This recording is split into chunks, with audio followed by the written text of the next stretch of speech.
Well, hello everyone, and welcome to today's Hidden Scriptures, number 148. The title I've got for today is What Taking Up the Cross Really Means. What is one aspect of taking up the cross to follow Messiah in the new covenant times that we live in?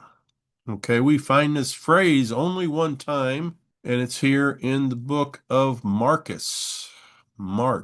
chapter 10 and verse 21. And Yeshua, looking at him, loved him, and said to him, One thing you lack. Go your way, sell whatever you have, and give it to the poor, and you will have treasure in heaven. And come, take up the cross and follow me. Okay, so when I started to research this and I looked at the definition of the word cross and its related root words, I found this. G, which is Greek 2476 in the Strong's Concordance, and I think this is the root word that cross comes from. The Thayer definition of cross is to make, to stand, to make firm, fix, establish, to cause a person or a thing to keep his or her or its place, to stand, be kept intact, to uphold or sustain the authority or force of anything, to stand. And then I thought that these were pretty good definitions right here. To stand unmovable or to stand immovable, to stand firm, to be of a steadfast mind, of quality, one who does not hesitate, does not waver.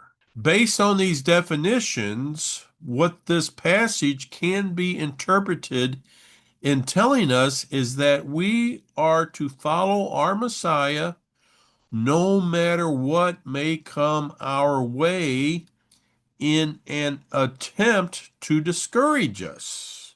What is one of the things that Yeshua's own people did to him that many of us will be subjected to ourselves?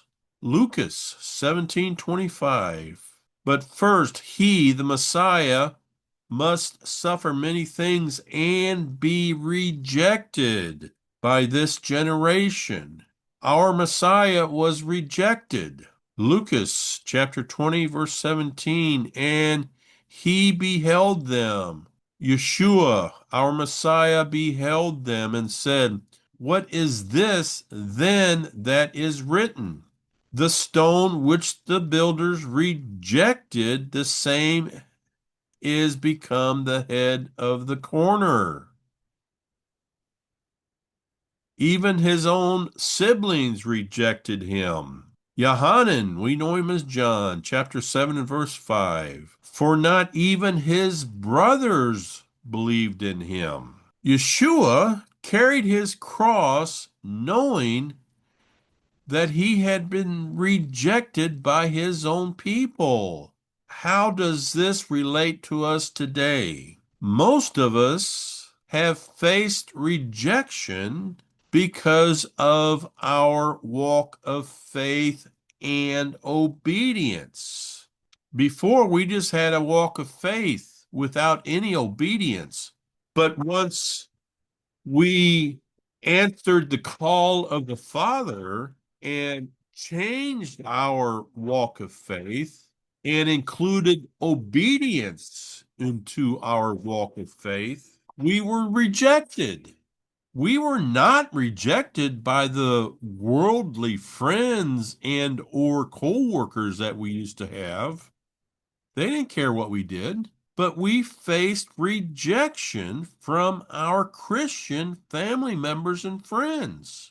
I've heard testimonies of people losing close, decades-long friendships with people that they used to go to church with, all because they decided to incorporate obedience into their walk of faith. Satan will roll his eyes and tolerate Christians saying how much they love Jesus or how much they love God. But Satan, absolutely will not tolerate any form of obedience. Satan knows that obedience is the essence, the expression, and the evidence of love, devotion, loyalty, respect, and reverence.